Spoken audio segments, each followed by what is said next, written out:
Já conhecido de muitos alguns ditados populares como homem é tudo igual ou homem não presta, eu quero te dizer que essas declarações podem até ter uma estatística alta, mas elas estão longe de ser absolutas. Há um outro tipo de homem, gente que reconhece os valores e os princípios da palavra de Deus e se movem por eles, e que são classificados de acordo com a própria Escritura como homens de verdade. É a respeito disso que eu quero conversar nos próximos minutos. Fique comigo.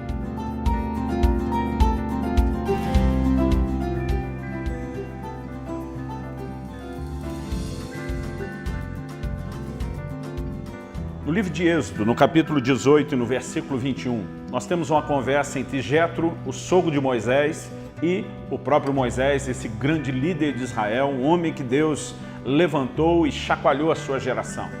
Num determinado momento, Jetro lhe dá um conselho muito específico sobre a forma de poder apacentar e cuidar de tanta gente. Eles eram literalmente milhões de pessoas. Moisés sozinho não poderia atender e cuidar de todos. Então, Jetro lhe oferece o conselho da descentralização. Ele diz: Moisés, você deve se concentrar no seu papel principal. Você deve representar o povo perante Deus orando por eles. Você deve lhes ensinar a palavra. Mas levanta chefes de 10, de 50, de 100, de 1000. E ele começa a falar de uma estrutura hierárquica que não apenas permitiria Moisés comandar um verdadeiro exército, como também cuidar dessas pessoas através dessa descentralização e desses líderes que seriam levantados. No entanto, esses líderes precisavam ter qualificações. E entre elas, o versículo 21 de Êxodo 18 diz: procura dentre o povo homens capazes, tementes a Deus, homens de verdade, que aborreçam a avareza. Põe-nos sobre eles por chefes de 1000, chefes de 100, chefes de 50 e chefes de 10, para que julguem esse povo em todo o tempo. Toda causa grave darão a ti, mas toda causa pequena eles mesmos julgarão. Será assim mais fácil para ti e eles levarão a carga contigo. As qualificações desses líderes são muito claras. Em primeiro lugar, eles precisavam ser capazes. A segunda menção, eles tinham que ser tementes a Deus. Mas ele então inclui uma declaração: homens de verdade. Essa palavra aqui traduzida como verdade, no original hebraico é a palavra emeth. Ela significa firmeza, fidelidade, verdade, certeza, credibilidade, estabilidade, constância. Todos esses adjetivos, na verdade, nos ajudam a entender o significado da classificação que foi estabelecida como algo necessário para esses homens. Quando ele está dizendo homens de verdade, ele não está apenas tratando da virilidade no sentido do comportamento. Ele não está simplesmente tratando do gênero. Ele está falando de algo que é a definição de hombridade. É mais do que apenas ser viril. É mais do que apenas demonstrar ser macho. É ser um homem de caráter, é ser um homem de integridade, é ser um homem de nobreza. E nós precisamos entender que ainda que Deus tenha criado homem e mulher como seres diferentes, não apenas o aspecto biológico da procriação, não apenas a questão do gênero, mas quando olhamos para a família, Deus deu a cada um papéis diferentes. E nós precisamos entender que a declaração bíblica sobre um homem de verdade é não apenas quando ele entende a maneira de se portar aos olhos da sociedade, no sentido do que se espera de um homem biológico, é entender o que é o caráter, o que é o papel do homem, não apenas dentro da família, mas também para com a sociedade. Ser um homem de verdade é algo que requer de nós um processo. Não tem a ver apenas com o nascimento. Não tem a ver apenas com o sexo que carregamos na nossa identidade, é algo mais do que isso. Por exemplo, quando Davi aconselha Salomão dizendo: seja homem, meu filho, ele não estava falando do gênero, isso Salomão já tinha nascido com ele garantido. Ele estava falando não apenas sobre maturidade, mas também sobre essa hombridade. O apóstolo Paulo diz: quando eu era menino, eu falava como menino, pensava como menino, agia como menino. Mas logo que cheguei a ser homem, esse chegar a ser homem, novamente não indica uma mudança de gênero ao longo do caminho, mas indica a maturidade.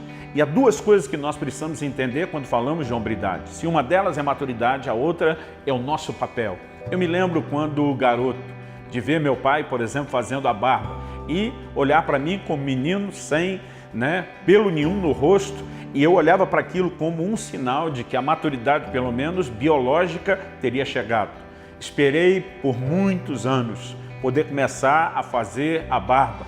E lembro de, criando meu filho, né? Vê-lo ansiosamente olhando para o espelho, às vezes me acompanhando para um salão como esse. Fiz questão de gravar aqui por conta daquilo que estamos falando. As mulheres não têm dificuldade nenhuma de celebrar seu lado feminino, seja no manicure, seja no salão, seja no tipo de compra, da conversa com os amigos, mas muitas vezes os homens da atualidade, da geração atual, estão perdendo essa característica de celebrar todos os traços da sua masculinidade. Mas isso não poderia ser definido apenas como o lugar onde se come, o esporte que se pratica, o tipo de programa que se vê na televisão.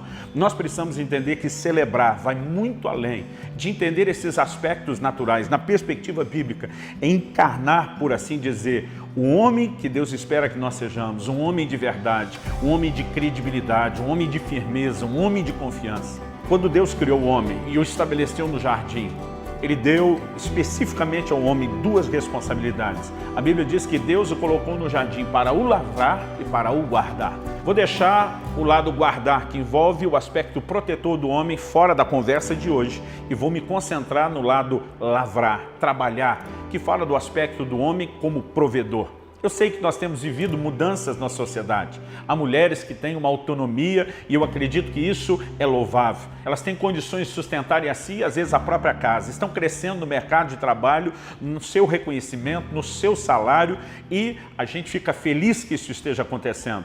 Não queremos de forma alguma impedir o sucesso das mulheres, mas isso jamais deveria ser uma justificativa para que homens se tornassem omissos em relação à responsabilidade que Deus lhes deu. Se olhamos para a palavra de Deus, percebemos que antes mesmo de Deus criar uma esposa para o homem, Deus lhe deu primeiro trabalho. E essa tem sido sempre a ordem bíblica.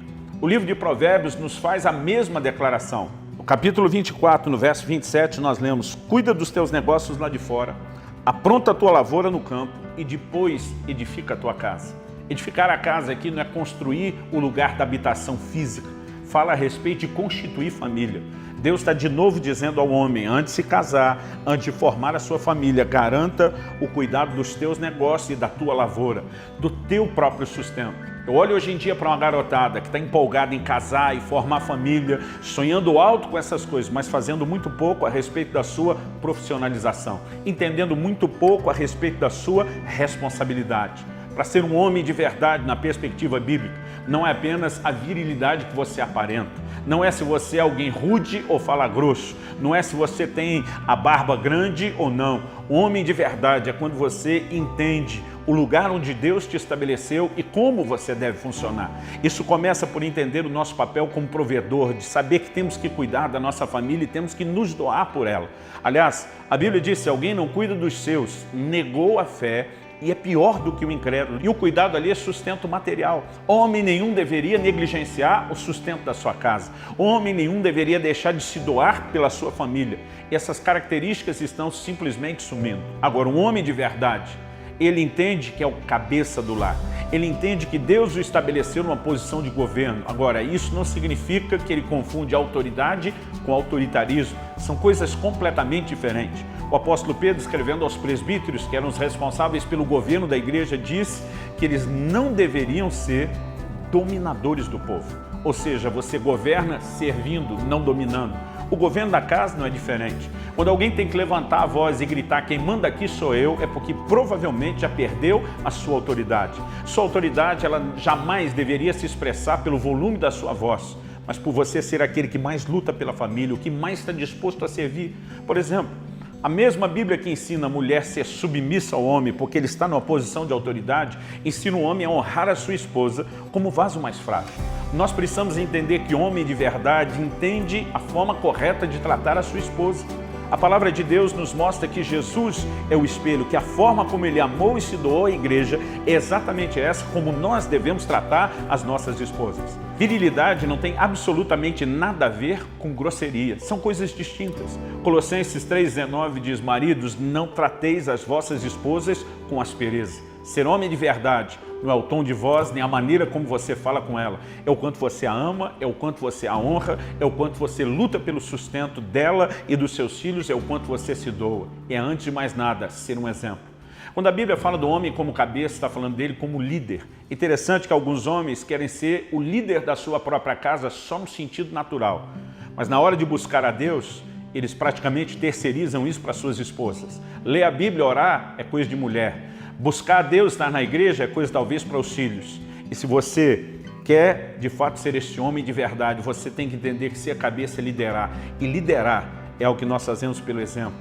Jesus diz, assim como eu vos fiz, façam vocês também. Ou seja, nós temos que ser os primeiros a nos posicionar buscando a Deus, nos enchendo da presença de Deus, nos comprometendo com o Senhor e a sua palavra. Então inspirar toda a nossa casa a viver exatamente da forma como vivemos. No passado isso parecia ser algo tão bem resolvido, a ponto de Paulo falar para o carcereiro de Filipos, crê no Senhor Jesus e será salvo tu e toda a tua casa.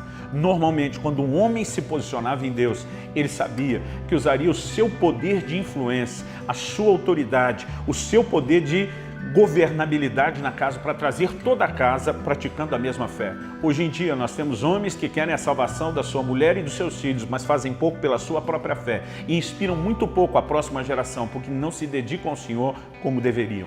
Eu quero te encorajar a ser um homem de verdade. Talvez você ainda esteja como solteiro, mas se você não se posicionar desde já, não será depois de casado a referência que deveria ser, tanto para sua esposa como para com os seus filhos. Entenda a sua responsabilidade e você deve treiná-la antes mesmo de ter a sua própria família. E quando tiver a sua família, você apenas dará continuidade àquilo que aprendeu a manifestar desde solteiro. Que Deus te abençoe e te ajude a ser um homem de verdade.